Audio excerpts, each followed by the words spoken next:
இன்றைக்கி one pot recipe முளைக்கட்டின கொண்டக்கடலை பிரியாணி தான் இன்றைக்கி பார்க்க போகிறோம். வாங்க எப்படி செய்கிறதுன்னு பார்த்துடலாம். குக்கரில் ஆயில் சேர்த்துக்கலாங்க. 3 பச்சை மிளகா சேர்த்துக்கலாங்க. 3 பெரிய வெங்காயத்தை நீள்வாக்கில் கட் பண்ணி இதில் சேர்த்துக்கலாங்க. நல்லா கலர் சேஞ்ச் ஆனோடனையும் 2 ஸ்பூன் இஞ்சி பூண்டு பேஸ்ட் சேர்த்து நல்லா கலந்து விட்டுக்கலாங்க.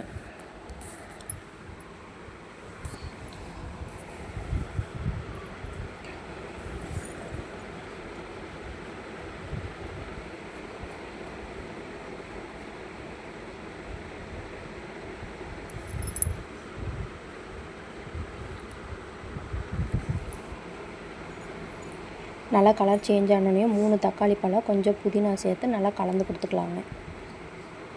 அளவான உப்பு சேர்த்துக்கலாங்க. ஒரு கைப்பிடி நிறைய கொத்தமல்லி தழை தூவிக்கலாங்க. அதையும் இந்த எண்ணெயிலே நல்லா கலந்து கொடுத்துக்கலாங்க. வீட்டில் இருக்கிற மசாலா யூஸ் பண்ணி அதிகமாக மசாலா எதுவும் சேர்த்து செஞ்சு பாருங்கள். டேஸ்ட்டு சூப்பராக இருக்குங்க. உங்கள் காரத்துக்கு ஏற்ற மாதிரி 3 ஸ்பூன் மிளகாய்த்தூள் சேர்த்துக்கலாங்க. 1 ஸ்பூன் கரம் மசாலா தூள் சேர்த்துக்கலாங்க. சேர்த்து நல்லா கலந்து விட்டுக்கலாங்க. இப்போ முளைக்கட்டி கொண்டக்கடலையும் இதில் சேர்த்துக்கலாங்க.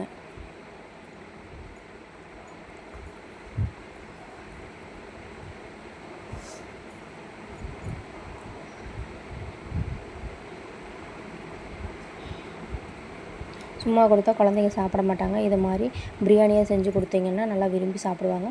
கொஞ்சமாக தயிர் சேர்த்துக்கலாங்க. தயிர் சேர்த்து நல்லா கலந்து கொடுத்துக்கலாங்க. இப்போ ஊற வச்ச அரிசியை இதில் சேர்த்துக்கலாங்க. 1 டம்ளர் அரிசிக்கு 2 டம்ளர் தண்ணி இதில் சேர்த்துக்கலாங்க.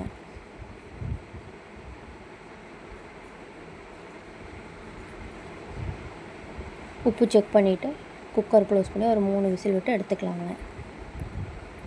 ரொம்பவே சிம்பிளாக இருக்கக்கூடிய இந்த கொண்டக்கடலை பிரியாணி டேஸ்ட்டும் சூப்பராக இருக்குங்க. கண்டிப்பாக நீங்களும் ட்ரை பண்ணி பாருங்கள். குயிக்காக ஈஸியாக செஞ்சிடலாங்க.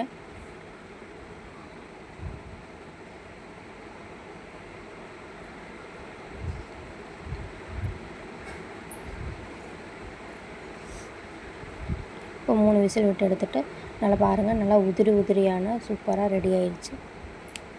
வாங்க ஒரு பிளேட்டுக்கு மாற்றிடலாம். தயிர் வெங்காயத்தோடு வச்சு சாப்பிட்டு பாருங்கள். டேஸ்ட்டு